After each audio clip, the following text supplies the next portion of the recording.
ဘယ်ချိန်ရှိပြီလဲအကုန်လုံးနောက်ကျနေပြီမိမသွားတောင်းမှဟေးမိမသွားတောင်းမှသိလားရှူတင်သွားတဲ့မင်းသားမင်းသမီးတွေအလှပြင်နေတာမဟုတ်ဘူးညံ့လာကြဟာဟဲ့ကလမဟာကွာဘယ်ချိန်မပြည့်နောက်မှကိုရောက်တယ်ကားပါပြီအဖေရဲ့သူများတော့မရအောင်နေမပြင်းရဆေးရသေးရပေါ့လာပြီအဖေရမလုပ်နဲ့အခုအမိမသွားတောင်းမှနားမလည်ဘူးလားဟမ်ဟုတ်တယ်လေနေမောင်နေမေရောဟောအမေလာဒီမှာတောင်းညံ့နေပြီဖေဟာအေးနေသားပြည်စင်နေတာလေမော်ဒယ်ရှိုးရှောက်မှာမိမသွားတောင်းမှနားလေလားနေသိတယ်သိတော့တက်အချိန်မယူရတာယူသမီးလည်းတရားမလားတဲပေါ့ဟာနေမောင်နေမေးလိုက်တော့ဒီကောင်စိတ်နဲ့တရားမယ်မသိဘူးအမေသိသမီးသိငါတယ်ဒီမှာဝတ်တာစားတာဘလို့ကိုတက်ကြောက်ကဓာတ်ရုပ်ဘလို့လောက်ပါလဲတော့နေမောင်ပေးလိုက်ဟာကျောက်နေတယ်ဘာတော့တက်တော့အခုကြောတာမလို့ပါမင်းနှကောင်းနဲ့ထည့်ထားလိုက်မစားဘူးလေဗျာမစားနဲ့စောင့်ထဲကွာဟဲ့ပေးလိုက်မလို့တော့မေးယူပါဟဲ့တက်မင်းနောက်ဖို့တင်ဒီကနေ့စမ်းတော့ပါမယ်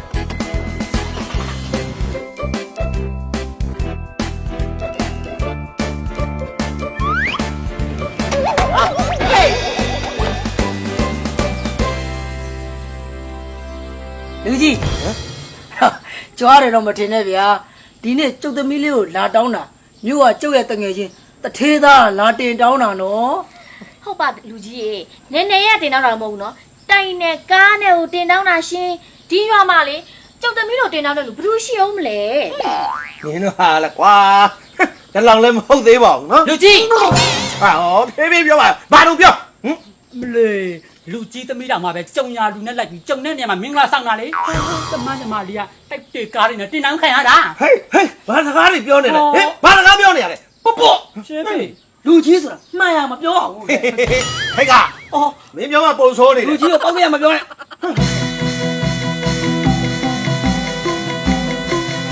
မင်းတကယ်ကြီးမလာသေးဘူးလားကွာတော်ပါလူကြီးရဲ့ကျုပ်လည်းဖုံးဆက်လို့မရသေးလို့ပါမင်းဖောင်းကဆောက်နေလားမသိဘူးဒီမှာပို့အဲရှင်းတကယ်ကြီးဘယ်လိုလုပ်တာကြောက်ဒီစမ်းပါဦးတော်ဝမ်းပဲရဲ့လမ်းပါဗောဟာလာမလို့အခုချိန်မလာသေးဘူးလေအခုချိန်မလာသေးဘူးလေမကျုပ်သမီးမျက်နှာငယ်နေပြီအန်တော်တော့ကျုပ်ကိုပြောတော့မယ်ကျွန်တော်ဖြစ်နေတာဟုတ်ဟင်ကမင်းမတို့ကဒီကမဆွဲလောက်တာမဟုတ်ဘူးဟာရရတယ်ဟဲ့ကတော့မင်းလောက်တာနဲ့ကွာခွဲထိကုန်ပြီလူကြီးထွေးမဘူးလူကြီးထိကုန်ပြီဟမ်ဘလို့ဖြစ်ရအောင်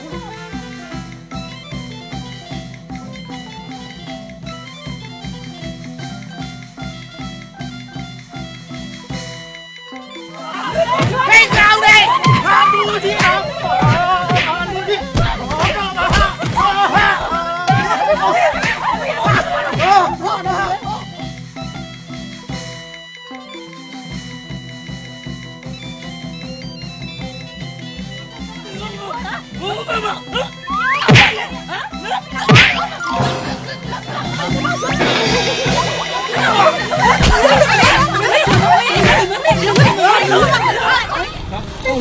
ကျွန်တော်တူဟုတ်တာ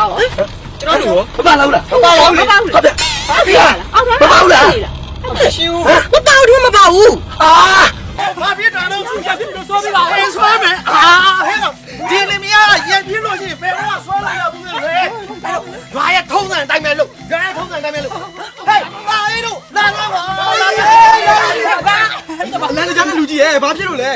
ဒီမှာရံဖြစ်နေတာလေကွာနင်းရလေအဲ့ဒါဘယ်လိုလုပ်ရမှာလဲလူကြီးရွာရဲ့ထုံးစံအတိုင်းပဲ DJ ဖွင့်ရမှာဗော DJ ဟော DJ တယောက်သွားလိုက်မရတော့ပြန်သွားဟဲ့ကောင် DJ စာဖွင့်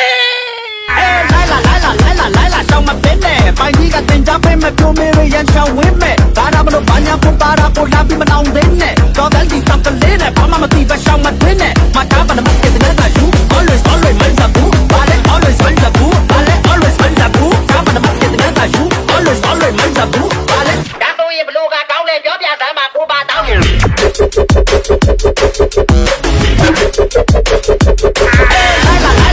来了，上马边嘞，把你个真假被没表妹人眼上问没，大家不都把人不把他不拉比么闹人呢，搞得你当个脸呢，把妈妈地板上马蹲呢，马家把那么给的那个猪，always 闷着不，把嘞 always 闷着。ဟဲ့ကောင် DJ ဖွင့်တော့လာဖျက်ပေါ်လို့ရတယ်လားပြောဘာကအားကုန်သွားပြီအားကုန်သွားပြီငါလည်းမတက်နိုင်တော့ဘူးချတာ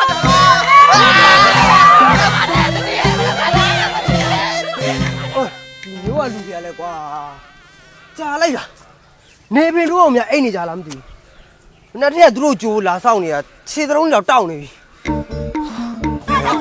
အော်ဟာမငါအကြီးငါဖေလေငါသူတို့ဆောက်ကမှာသူတို့ငါပြန်ဆောက်နေတယ်တော်တော့မင်းတို့ပြောတော့လေ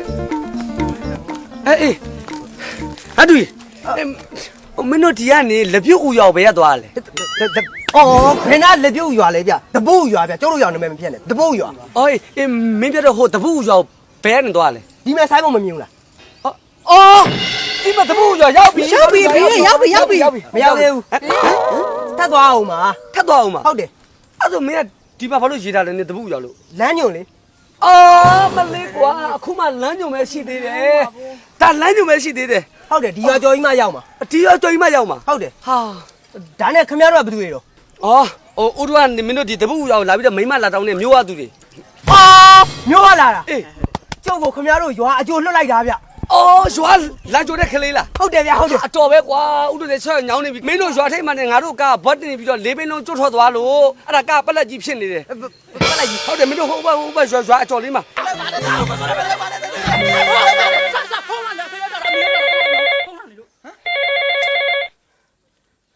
ဟေးဟယ်လို အေးဥပိုအဲလား ဟဲ့ငါဘိုအဲမဟုတ်ဘူးဘိုအဲသမီးပုပု ပုပုရဲ့မျိုးရသူတွေရွာလာနေပြီတလား ဟဲ့ဟုတ်လားအမေအဖေမျိုးကနေပြီးတော့လာတောင်းတဲ့သူတွေရွာထိပ်ကိုရောက်နေပြီတဲ့ရောက်ကြရင်ဒါလည်းတော့ဟဲ့ကြောက်လာတယ် ကဲတော့မင်းဘိုင်းလာကြည့်တာ အဲနွားလဲနေ အော်နွားလဲနေတော့ပဲမင်းနွားလဲနေလာကြည့်မင်းနွားတွေရော အဲနွားတွေပဲကွာ အေးနွားတွေ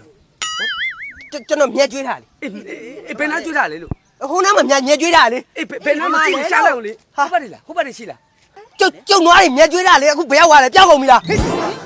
မင်းနွားပြောက်သွားတော့ငါတို့ကဘာနဲ့သွားရမလဲ မသိဘူးလေ အာဒုက္ခပဲကွာလဲနဲ့လာကြပြီးနွားပြောက်နေတယ်ကွာမင်းနွားမရှိတော့ငါတို့ကဘယ်လိုသွားရမလဲ အမလေးမိမလေးတစ်ခါလာတောင်းတာကိုသူတို့တစ်ခါတည်းကိုဘာမျက်မှတ်နေလဲမသိဘူးတရွာလုံးသူတို့အတန်းကြီးပဲစူးညံနေတာပဲ ဟုတ်ပါတော့တမီပေးရတာကိုမြန်သူတို့ကိုသူတို့ဂုံယူနေတယ်ထိပေါက်နေတဲ့အတိုင်းပဲ ဟုတ်ပါ ဒီရွာမှာလေသူတို့ကဘလို့ပဲမင်္ဂလာကိုရှိတ်တဲဆောင်မသိကိုအမိုင်တမီမင်္ဂလာဆောင်လောက်စိကားမယ်တော့မထင်ဘူးနော် အမလေးမန်သမီးမင်္ဂလာဆောင်နဲ့တော့မနိုင်နဲ့အစီ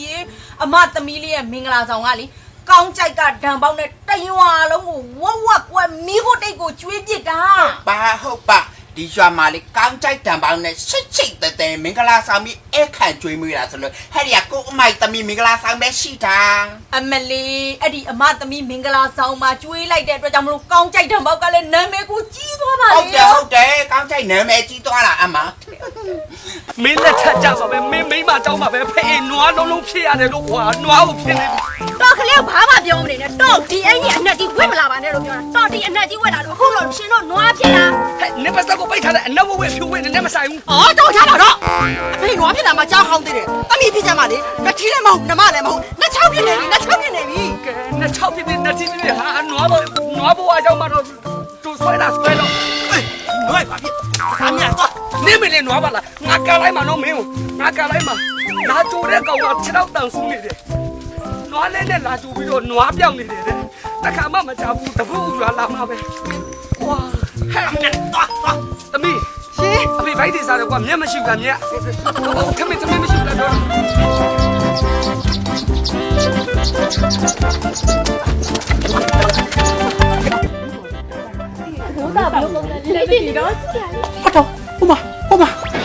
မြို့ပေါ်သူတို့သားလို့နွားလေးနဲ့လာနေကြပြီနွားလေးနဲ့ နွားလေးလာနေပြီ ခွင်းတို့ဝိုင်းတို့ပါရေးတော့ခွေးတို့လာဒီဟာကွာပြောတာတာထားဟဲ့တော့ဒီတော့ကျွန်တော်ဟေးဟိုပြီးနာဒါတော့ဘာလို့ပြောတာမျိုးသားကိုမမြင်ဘူးကွာတို့သားလည်းဖွေးဥနာပါလားဟိုကြော သူတို့သားလေးကချောလိုက်တာတော့ ဟာခင်ဗျားတို့ကလည်းဗျာစောကြီးတွေကကျုပ်ကပြောနေတာဗျာကြားလိုက်ဘလို့ဖြစ်လာကြတာလဲနေတော့ဘယ်မလဲတောင်းတဲ့လူတွေက ဒီမှာပါဗျာဒီမှာပါကျုပ်ကသူတို့သားဦးလေးပါဗျာ ဟုတ်ဦးလေး ဟုတ်ကဲ့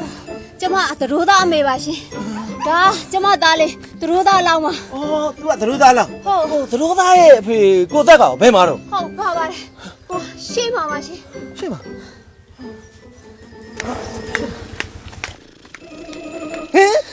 နွားကြီး မနဲ့နွားမှာတော့ ကျုံနွားချက်ချင်းဘာဖြစ်လို့လူဖြစ်သွားတာလဲ နွားလူဖြစ်သွားတာမဟုတ်ဘူးဗျလူကနေနွားဖြစ်သွားတာ ဟာလူကနေနွားဖြစ်သွားတာ ဟုတ်တယ် ဟင်ဟိုမှာကျုံနွားတကောင်ဟာစပင်းတို့တွေပါလေဆွတ်ထားလို့ပါလား ဟာ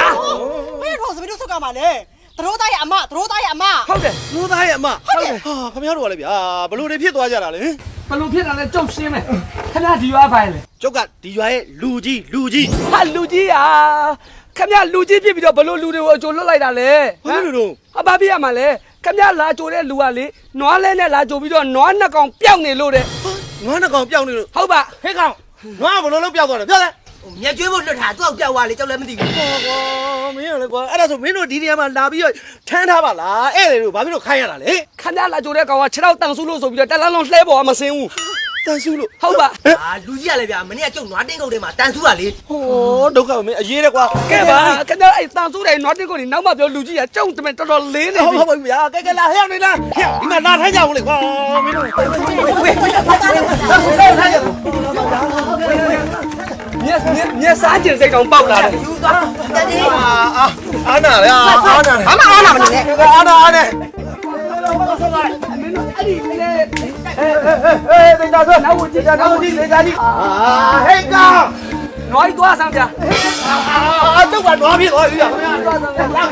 ဟာဗျာတောင်းပါပါလေဗျာခမရနဲ့မောလာတယ်မို့လား ဟုတ်တယ် ကဲကဲနွားတွေလာကြလားမျက်စာကျွေးမယ်လား တာလာတောင်းပါနဲ့လူအဲ့ဒါလူအဲ့ဒါနေမိမလာတောင်းတာလူဗျာ ဟုတ်ကဲ့ဗျာ ဘာမဟုတ်ဘူး ဟုတ်ပါလေဗျာ ဟဲ့ဘယ်နော် ဒီအိမ်လာအတော့ပါပါနော်ကဲ ငါတောင်းမှမှာလေနွားကြီးဟာ ဟာဘယ်နဲ့လဲနော် စိတ်ရှုပ်ပါ တကယ်ကြီးဟာစကားမသွားလို့ပါကွာလဲကိစ္စတော့ငါတောင်းမှမှာလေကွာ တနန်းလုံးမင်းနွားလေးကိုထမ်းလာတာလူကခုဖျားပြီးတော့ခွာနာရှာနာဖြစ်ချင် အေးပါကွာ ဖျားခြင်းနေတယ် ဒီမှာဆေးတိုင်မယ်ကွာတကယ်ငါတောင်းမှတယ်နော် နော်ထားလိုက်တော့ကွာနော်ငါသားမြင်ငါဆောင်တော့ဖေးနွားဖြစ်လဲနွားဖြစ်ခန်းနိုင်တယ်ကွာနော်ဒါကတော့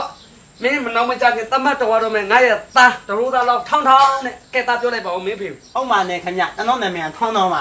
ကျွန်တော်ကသူ့ကိုမြင်ချင်းကနေကချစ်ပြီးတော့နှင့်တက်ပြီးတော့ညံကုန်ကနေနားတောင်းတော့မှာခင်ဗျ ဟာဟဲ့မင်းသားအတန်းဘလို့ဖြစ်လဲ ဟာမင်းပြောတာလေငါသားငယ်လေးတဲ့ရှက်ခင်တိုးတယ်လို့ ဟာမင်းငယ်ငယ်ကမကူဘူးလားကွာ ကိုရင်နဲ့ပို့ဆိုးရတာလေ နည်းနည်းတော့တာလို့ကွာ မဟုတ်ဘူးနည်းနည်းတော့တက်တာလားနည်းနည်းတော့တက်တာလားပေါ့ကွာပို့ဆိုးတာသူ့ငါစိတ်တွေသူ့ပုံမှာမတော့ အေး တာ ပါအေးပါကဲသားလေးလမ်းမှာအစင်မပြေတာလေးဥတောင်းမှန်တယ်နော် ရတယ်အေးရမယ်ဒီ ဒီမှာ မင်းကတော့ညနာပေါ့ထားနာနာတို့ထားနာလေ ဘလို့အတိုင်းနဲ့ပြောနေတာခမရလေဗျာ ဘာမှတော့ုံမယ်လေငါရှိရမင်းတဘိုးထားနာပေါ့ အေးပါကွာငါတောင်းမှန်ပါတယ်ဒီမှာတားနဲ့ပေးသားမယ်ဟောဒီကဥရဲ့သမီးဘူးဘူးတဲ့ ဘယ်မှာပါမလား အပါတော့ဘယ်ခတော့ပဲဟောဩခတော့ပဲဓာကြီးမဖဲတာဘူးအေးမဗျာ ဟာကတော့ဝိုင်းလာဟုတ်ပြီဗျာဒါအရေးကြီးတယ်မင်္ဂလာရှိရတယ်လေဘလို့ဖြစ်တာလဲဘလို့ဖြစ်တာလဲဗျာ ဟဲ့ကောင်မင်းငါပြောသေးတယ်ဘယ်လောက်ဖြစ်တော့ ဘာလို့ ဟဲ့ရောက်နေမင်းတို့ဒီနာပြောသေးတယ်ဘယ်ရောက်သွားလဲ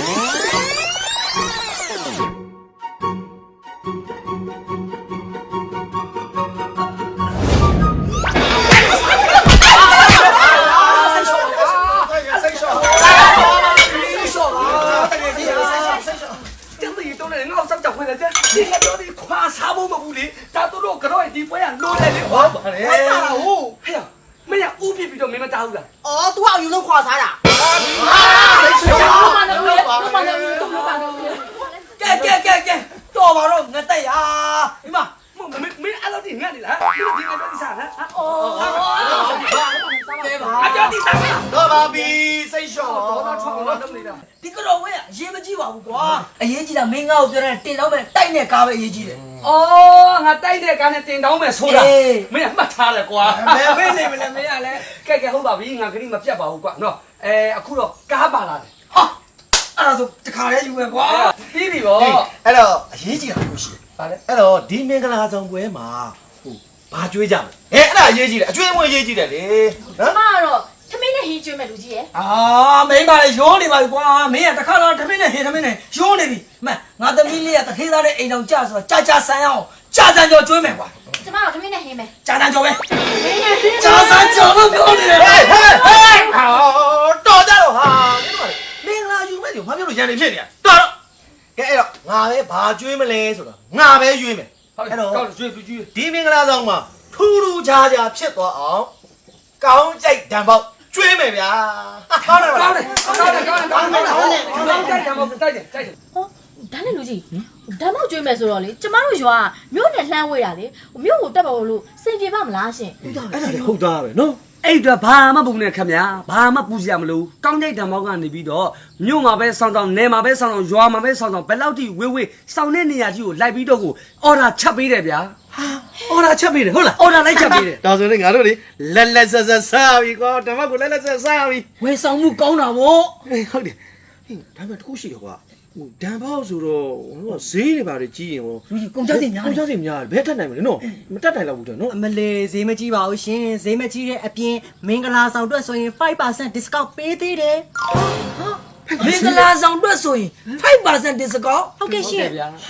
စင်နေစင်နေ အဲ့အပြင်ဘဲကအောင်မလဲပွဲ90နဲ့အထက်ယူရဲဆိုရင်လည်းနော်3ပွဲ1ပွဲကိုကြက်အသေးမြင့်နဲ့လက်ဆောင်ပါသေးတာနော်အသေးမြင့်ရှေ့ကြိုက်တဲ့မြင့် လူကြီးလေးရှာတိုက်သွားပြီတိုက် အစစ်ပြေလေလား အဲ့တော့ကောင်းကျင်ဓမ္မောက်များကောင်းကျင်ဓမ္မောက်ကဓမ္မောက်အမြင်တက်တီသမင်းလည်းရတယ်ထောမတ်သမင်းလည်းရတယ်ရေကမ်းမှုလည်းရတယ်ဗျာဒါအပြင်တက်တီသမင်းကဖာလူနာလည်းရတယ်ဒိန်ညင်လည်းရတယ်အဲ့ဒါဒီအကုန်လုံးကကောင်းကျင်ဓမ္မောက်6ရုံကနေထုတ်တယ်မုံချင်းချင်းတွေခမညာ မင်းသားဘာပြောသွားလဲ ငါတို့သိမရှင်းဘူးဖြစ်နေ ။အော်ငါသားပြောတာဒီလိုကွာ။ तू ပြောတဲ့ဥစ္စာကြီးကွာ။ကောင်းကြိုက်ဓာတ်မောက်ကကောင်းကြိုက်ဓာတ်မောက်အပြင်ကိုထောပတ်ထမင်းလေးရတယ်၊ကြက်စီထမင်းလေးရတယ်၊ရေခဲမုံလေးရတယ်၊ဖာလူတာလေးရတယ်၊ဒိန်ကျင်လေးရတယ်။ဒါတွေအရာအလုံးကိုကောင်းကြိုက်စက်ရုံကနေထုတ်လုပ်တဲ့စားတော့ကုန်တွေလို့ပြောတာကွာ အစစ်ပြေပြီတငယ်ချင်းဟာအဲ့ဒါဆိုရင်ဟောဒီရွာမှာငါသမီးမင်္ဂလာဆောင်ကြရင်ကောင်းကြိုက်တောင်မောင်ကျွေးမယ်ကွာ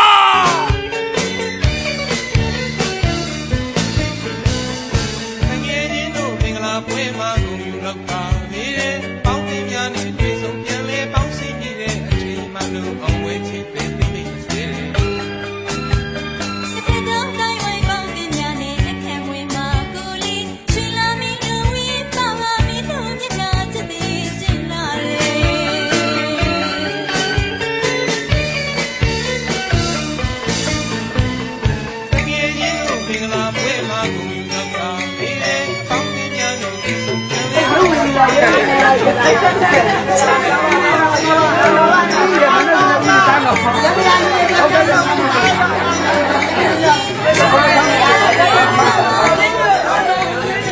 စိတ်ချမ်းသာတဲ့ကောင်းကြိုက်ဓာတ်ပေါက်နဲ့ကိုရွာမောင်မင်္ဂလာဆောင်လိုက်တာဟမ်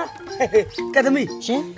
လက်ဆောင်တွေဘယ်လောက်ရပြီဟမ် ဒီအချင်းနေကောင်းတယ်အချင်းနေကောင်းတယ် ရှင်းနေကောင်းတယ်မလားမကောင်းလို့မရဘူးအဖေတို့ကကောင်းကြိုက်ဓာတ်ပေါက်နဲ့ကိုမင်္ဂလာဆောင်ထားတာပစ္စည်းတွေကအထက်တံမိုးကြီးတာတွေလာအောင်မရှင်းလားဒါတွေအကုန်လုံးက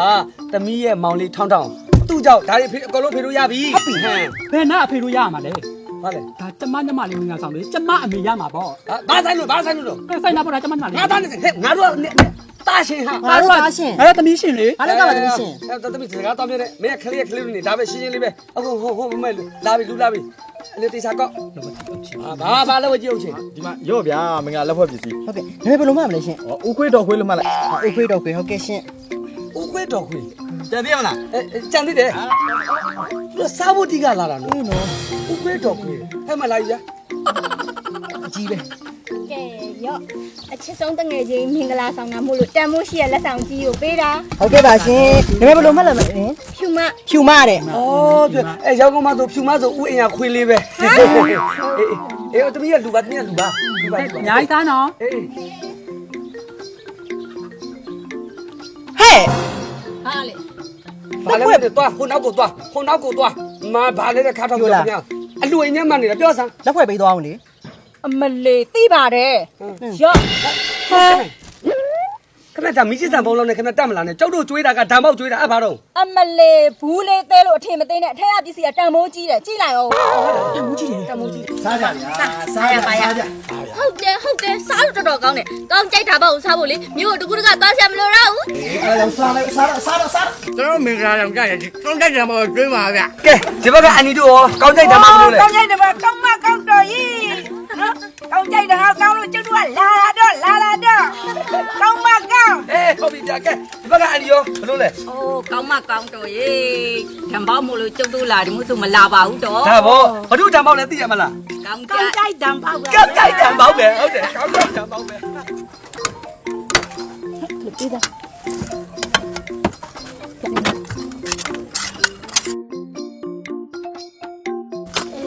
ပေးတမ်းမှာဟဲ့ဒီကိုငါမဝသေးလို့ပေးအော်ငါမပေးသမ်းမှာဆိုမှပဲဒီကလေးလေးကလည်းလေ အော်ခင်ဗျဘလို့ပြပြခလေးရှယ်လိုက်လူစားနေတာတော့ ဟဲ့ငါမဝသေးတာ မဝသေးဘူးဆိုလေဗျာခင်ဗျကောင်းတဲ့ဂျံဘောကအများကြီးပဲလေခင်ဗျထည့်ပေးမှာပေါ့ဒီမှာ မရှိတော့ဘူးလေ မရှိလေကောင်းတဲ့ကလူရှိတယ်ခေါ်တဲ့ခိုင်းလေဟာမခလေးဝတနာပါလေဗျာခင်ဗျ ကလေးတွေလည်းဝနေလောက်ပြီးဟဲ့ငါဝင်းဝဖို့အရေးကြီးတယ်သူတို့ဝိုင်းဝမဝိုင်းနေ အော်တာတူပါဗျာတာတူပါအော်ခလေးပေါ်ကျင်လာတယ်နော်ရှိရတယ်အော်ရုပ်နဲ့နာနဲ့ကိုလိုက်မလေး ကောင်းကြိုက်တယ်မောင်းမို့လို့ဟဲ့ ဟုတ်ကဲ့ပါမလေးကောင်းကြိုက်တယ်မဟုတ်ဘူး အာမင်္ဂလာဆောင်ရအေးလိုက်တာကွာဒီကြကြလေးဖွင့်ပေးလိုက်ပါဦး 来，上马边呢，把你个真假白没表妹妹眼上问me，大家不都把伢不把他不拉比么闹人呢，搞得你当个脸呢，把妈妈对吧上马蹲呢，马家把他们给的那个猪，always 闷着不，把嘞 always 闷着不，把嘞 always 闷着不，家把他们给的那个猪，always 闷着不，把嘞。大东也不露个高嘞，表表咱嘛不把当。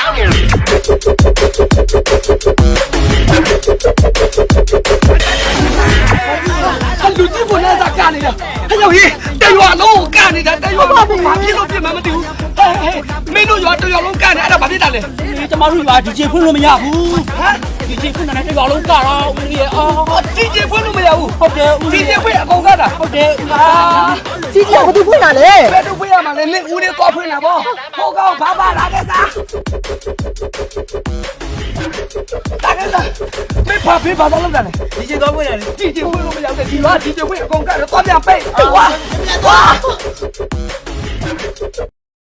ပိတ်လိုက်ပြီ အော်အဲ့လိုရှိသေးတာဒီကျေဘသူဖွင့်တာလဲကွာ ဖွင့်မရဘူး ဖွင့်မရဘူးကျွန်တော်တောင်းပန်နေနော် ဟုတ်ပါလေရှင် ဒီရွာဒီကျေဖွင့်တာ တနေ့တော့လုံးဝဒီကျေဖွင့်လို့မရဘူး ဟုတ်ကဲ့ဘာဖွင့်လို့မရဘူးဟဲ့ဒီကျေတော်တော်တော်တော်တမျိုးတော့ မင်းမလာတောင်းဘောလေးလောင်း ဒီမဲ့အဖေပြောပြမယ်သူတို့ရွာဒီကျေဖွင့်လို့ရှိရင်အကုန်ကတယ်တဘောပေါက်တယ်နော် ဟုတ်တယ်ဖေး အခုလက်ဝဲပစ္စည်းတွေအခုဘယ်လောက်ရပြီလဲ လက်ဘွက်ပစ္စည်းတွေအများကြီးပဲလက်ဘွက်ငွေတွေလည်းအများကြီးပဲဖေးရဲ့ ကောင်းတာတွေဆိုလို့ရှိရင်ဖယ်ထား ဖယ်ထားတယ် တောင်ကြီးကြည့်တယ်ဆိုဖယ်ထား ဖယ်ထားမယ် ကောင်းတဲ့ဓာတ်ပေါင်းကိုအကုန်ကြခံပြီးတော့ငါတို့ကအကုန်မြင်ကလာဆောင်ထားတာနော် ဟုတ်တယ်လေ တားရှင်ဘက်ကအကုန်ကတာနော် အကုန်ကန်ထားတာလေ အဲ့တော့ငါတို့တွေဒီဥစ္စာတွေအကုန်လုံးတားရှင်ဘက်ကငါတို့ပဲရဖို့လိုတယ်လေ ဒါပဲလေဟုတ်တယ် မှန်တယ်မလားမှန်တယ်ဟုတ်ပြီအဲ့ဆိုရင်ငါပြောတဲ့အတိုင်းလုပ်ဒါတွေအကုန်လုံးငါတို့သိမယ်ဟုတ်တယ်နော်စပ်ဟဲ့မတက်မင်းအဲ့ဒါမျိုးလုံးလို့ရမလားကွာဘာဖြစ်လို့ကွာဟဲ့လက်ဝဲပစ္စည်းတွေမင်းတို့သိကြမလို့ဘူးကွာဟာဟဲ့မင်းတို့နေလိုက်စမ်းဒီဥစ္စာကတားရှင်ဖြစ်တဲ့အတွက်ဒီအရာအလုံးငါတို့ပဲရမယ်ဟဲ့ကောင်းတဲ့တမောအကုန်ညတဲ့ငါတို့လုပ်ထားကွာ အောင်မဲလူပန်းမဝတဲ့နော်ငါတို့ရွာမှာလောက်တာသမီးရှင်အကောင်တိုင်းရမှာ ဟုတ်တယ်အဲ့ဒါကျွာထုံးတာပေါ့ဟုတ်တယ်ငါတို့ရန်ကုန်မြို့ကမြို့ထုံးတာတားရှင်ဖြစ်တဲ့သူကအကုန်လုံးဝဲတရှိကိုရတာဟာမပေးနိုင်ဘူးဘာလို့လဲဘာဖြစ်တာပြောဘာဖြစ်တာလဲကွာကြောက်တော့ပါဗျာကောင်းတဲ့တမောပတ်စံအကုန်ခံပြီးတို့တို့နေလာဆောင်မိတာဟုတ်တယ်အဲ့ဒါဘာဖြစ်လဲကွာဒီလက်ဆောင်ပစ္စည်းကျုပ်တို့မရမှာပေါ့ သမီးရှင်ရမှာလေလူရှင် ဟုတ်တယ်ဟုတ်တယ်သမီးရှင်ပဲဒီလက်ဆောင်ပစ္စည်းကိုရတာမင်းတို့နဲ့မဆိုင်ဘူးကွာမဆိုင်ဘူးကွာဟုတ်ပါညာ လူကြီးခင်ဗျဘာမလိုက်နဲ့နော်လူကြီးဘာမလိုက်နော်ခင်ဗျရောက်တော့ခင်ဗျကာကွယ်နေ လိုက်တာမဟုတ်အမှန်တရားပြောပြတာနော် အမှန်တရားပြောလိုက်တာလိုက်ပါ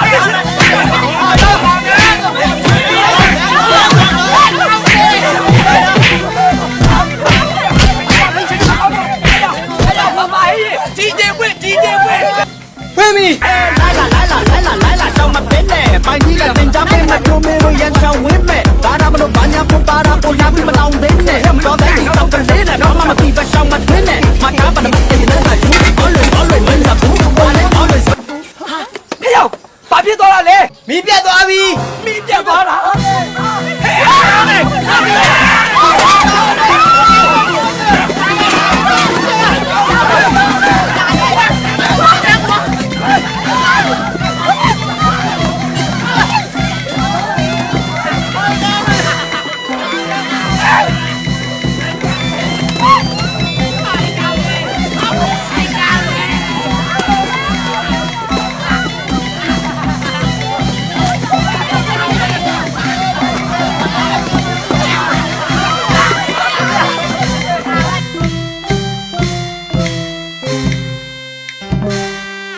ကောင်းတဲ့ဓမ္မကိုချစ်တဲ့ပရိသတ်ကြီးတို့ရေငင်္ဂလာဆောင်ပွဲအလှပွဲအမျိုးမျိုးတို့အတွက်ကောင်းတဲ့ဓမ္မအောင်မှာဆက်သွယ်မှယူအားပေးခြင်းနဲ့ဆိုရင်တော့ ဖုန်းနံပါတ်တွေကတော့399331နဲ့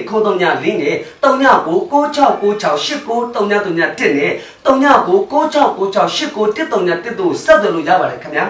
ဒါအပြင်ရဝင်းမအော်ရာမှာလို့သူတွေအတွက်ကောင်းကြိုက်တဲ့ဘောက်ကိုယ်တိုင်လာရောက်ချက်ပြုတ်ဝင်ပြီးအကောင်းဆုံးဝန်ဆောင်မှုလည်းပေးသွားပါမှုလို့အမြင်နဲ့လေးသာဆက်သွယ်မှောင်လိုက်ကြတော့နော် ဒါတွေပဲကောင်းဦးမလဲကောင်းကြိုက်ဓမ္မမှာမြင်လာတော့ပွဲအတွက်ဆိုရင်အထူး promotion အတွက်နေနဲ့ 5% discount ချပေးတဲ့အပြင်ကိုကောင်းကြိုက်ဓမ္မမှာမြင်လာတော့ပွဲအတွက်တိုင်ကက်နိုင်လေးတွေကိုလည်းလက်ဆောင်အဖြစ်ပေးသွားမယ့်အစီအစဉ်လေးလည်းရှိပါတယ်ခင်ဗျာကဲကောင်းတဲ့ရှိရင်ဘာမှမဆိုအဆင်ပြေနေဖြစ်တဲ့အတွက်ကြောင့်မို့လို့အလူပွဲမြင်လာတော့ပွဲအတွက်ဆိုရင်ကောင်းကြိုက်ကိုသာတတိယလိုက်ပါ